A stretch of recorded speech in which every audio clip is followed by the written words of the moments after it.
Muy buenas amigos, soy John nuevamente. Hoy vamos a hablaros de un tema súper peculiar y a la vez bastante llamativo.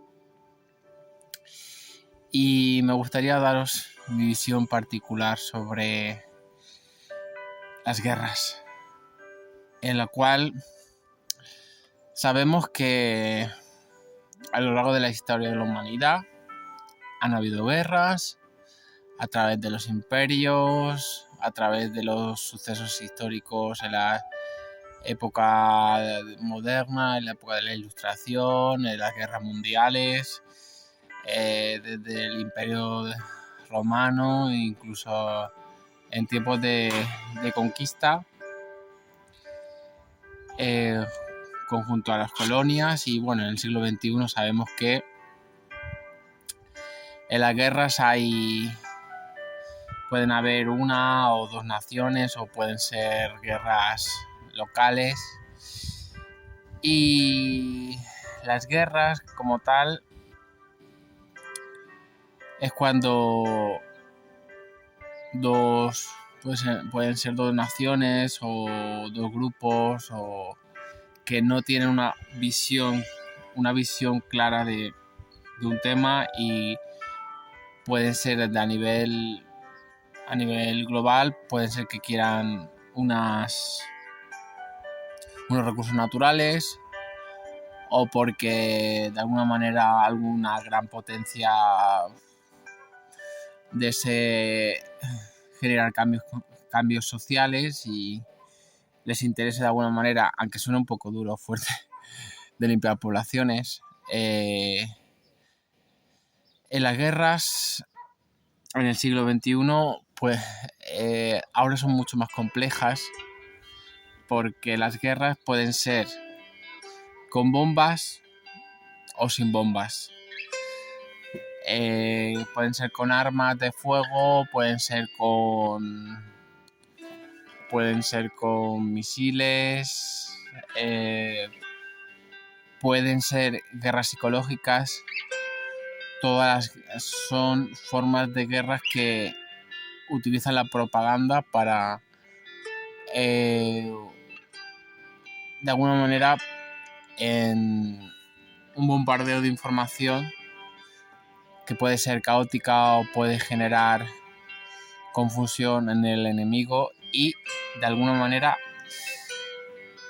afectar a su estado anímico y psicológico y derrumbar a la persona. Las guerras forman parte de la historia de la humanidad y ya sabemos que pueden ser de diferentes formas. De forma resumida os hablo desde lo que yo sé, y os quiero dar mi visión particular y personal, como todo, ¿no? Yo me baso en unos conocimientos, tengo una experiencia de vida, una visión personal, y desde ahí podemos retroalimentarnos y ir aprendiendo y sumando. Yo durante muchos años también he estado conociendo a periodistas, he leído libros sobre temas exmilitares o de personas que han trabajado en el mundo de temas de servicio de inteligencia y de temas de temas militares específicos. Por ejemplo, en España tenemos Pedro Ibáñez, que es un militar español. En España tenemos una periodista que se llama Cristina Jiménez, que es una periodista, y tenemos otro señor que es periodista que se llama Esteban Cabal.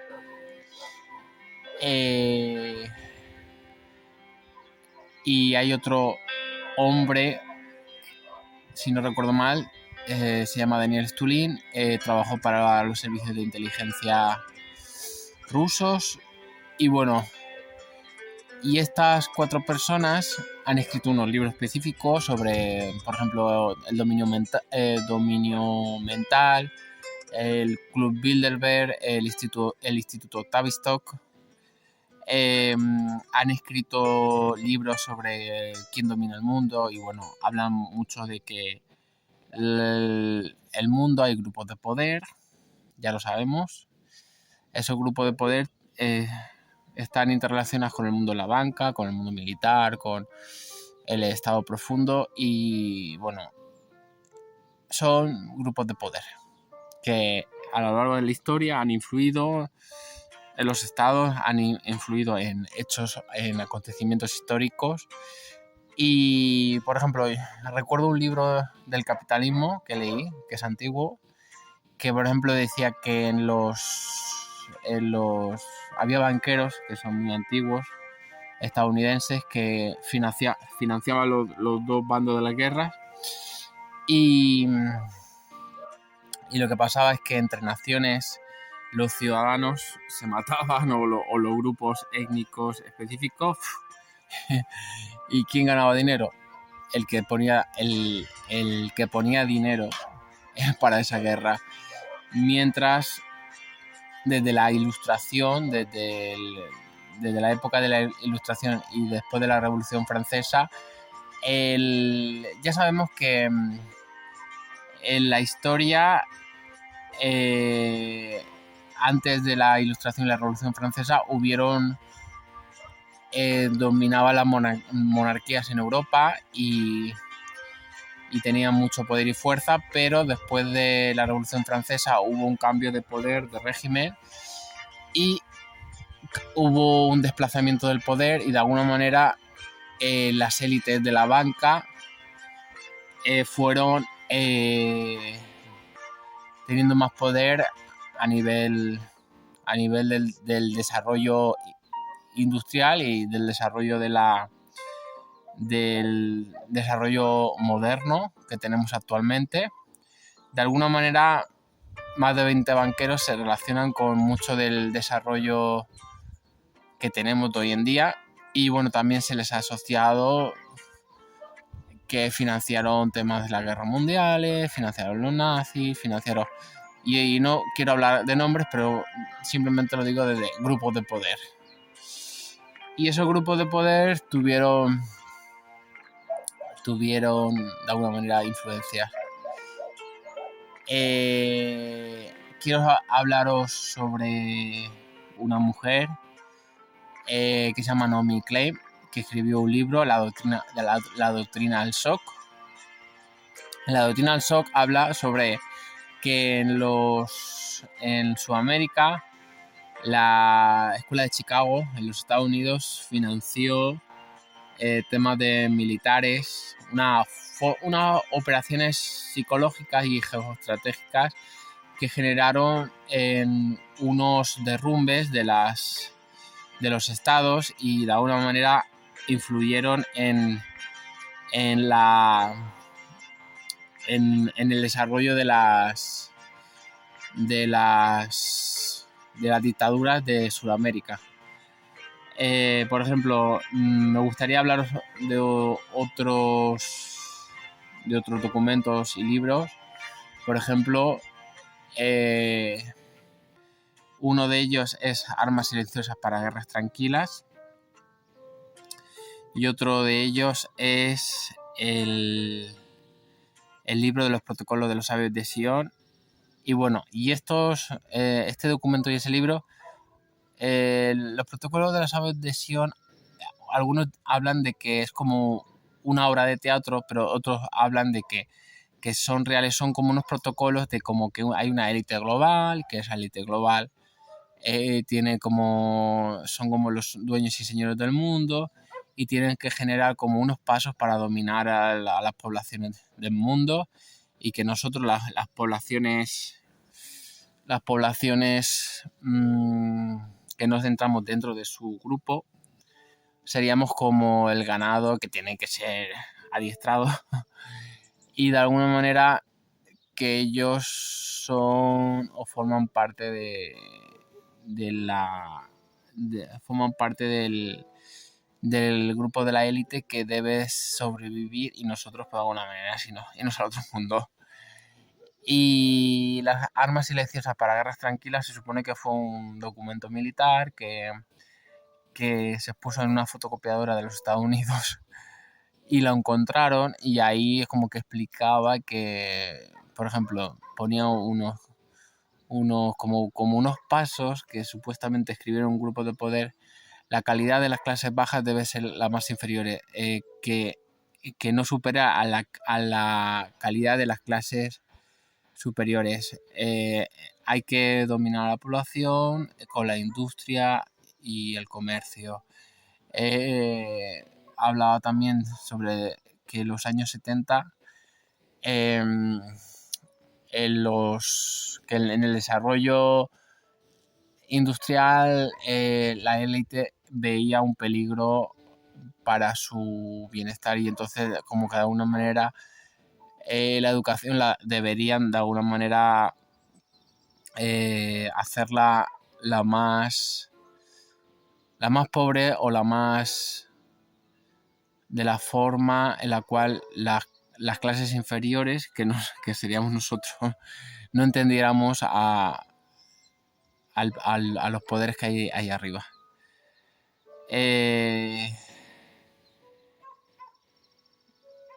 Entendemos que la historia o los sistemas educativos nos hablan de una historia, y dentro de los libros o documentos que os hablo, de alguna manera es como entendiendo que hay otra forma o otra historia detrás.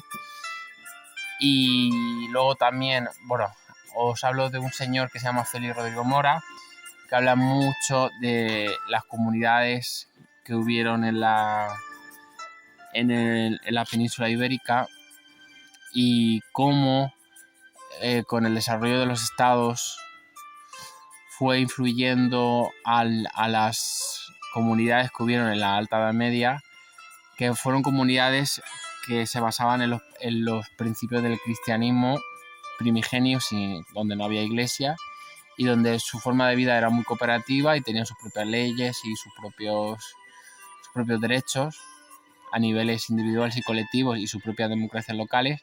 Y como con el alza de los estados en el desarrollo feudal, y después de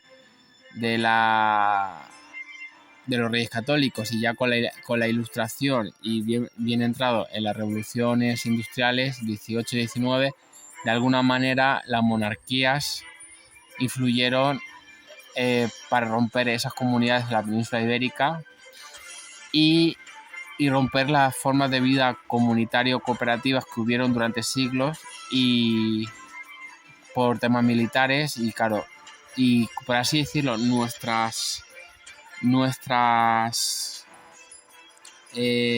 indígenas que teníamos aquí en la península ibérica, en España, fueron destruidos por un desarrollo que lo único que quería era olvidar las formas ancestrales o de formas de vida conectadas con la naturaleza, con su visión, su espiritualidad y sus formas de vida, y que se rompió, o de alguna manera hubo una lucha encarnizada en el siglo XVIII y XIX entre el Estado español de la época con esas comunidades a muerte, porque ellos no querían de alguna manera romper sus formas de vida que les hacía felices.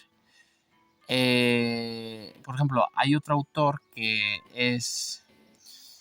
que ya os hablé en otros vídeos, que habla sobre ecología y sobre los cazadores-recolectores, que se llama Máximo Sandín, que es biólogo y experto en ecología, que él en sus libros habla Madre Tierra, Hermano Hombre, que realmente los cazadores-recolectores, de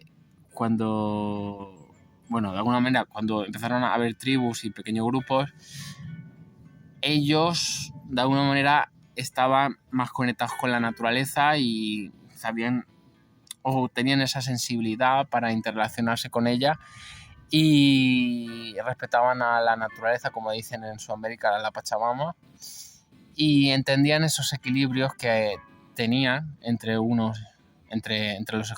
ecosistemas, y cogían lo que necesitaban, respetaban, y que de alguna manera cuando se empezaron a iniciar los imperios, se empezaron a asentar los seres humanos en sitios concretos y se empezaron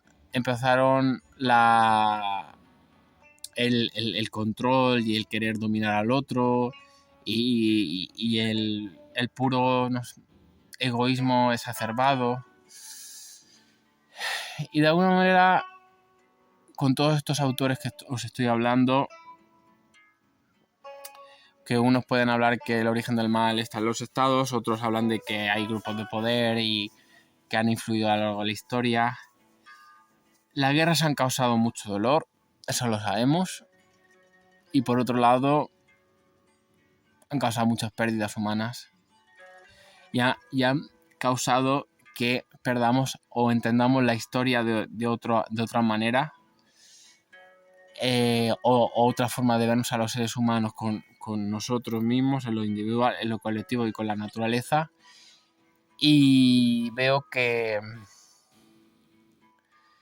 las guerras en el siglo XXI, desde mi punto de vista personal, en la era del conocimiento, se sigue alimentando las guerras por intereses económicos, militares y intereses que de alguna manera hay bancos y instituciones que promocionan y que de alguna manera, como dice un amigo,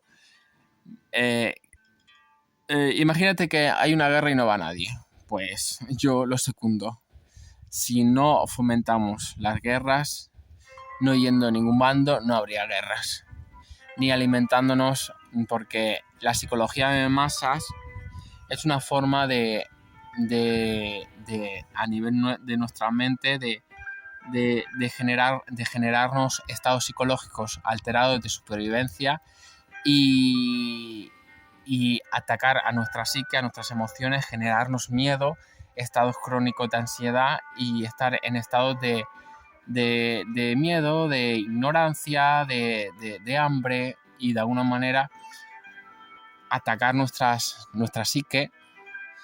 Y gobiernos o instituciones que hagan eso y además provoquen escasez, como pueden pasar en gobiernos de Latinoamérica, y dejar a la población en estados tan indefensos, me parece muy triste y lamentable, la verdad. Por ejemplo, hay un caso muy interesante que se llama un pueblo de Cherán. Es un pueblo que tiraron al narco, tiraron a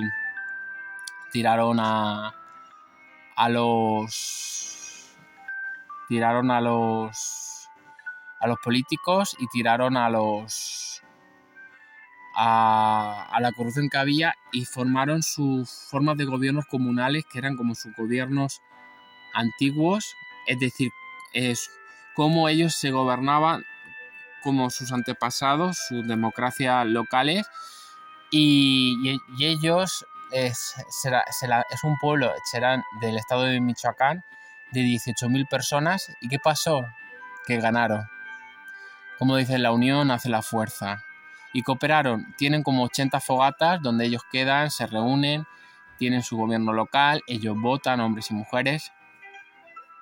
Y la verdad, ellos ganaron la guerra. ¿Cómo? Cooperando. Y eso me pareció muy hermoso, ¿no?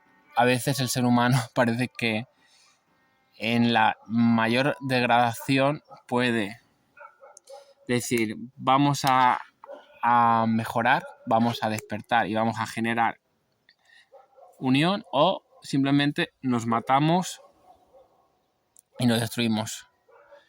Entonces, ¿por qué saco el tema de las guerras? Porque están sucediendo en el mundo y en este siglo de incertidumbre pueden surgir más guerras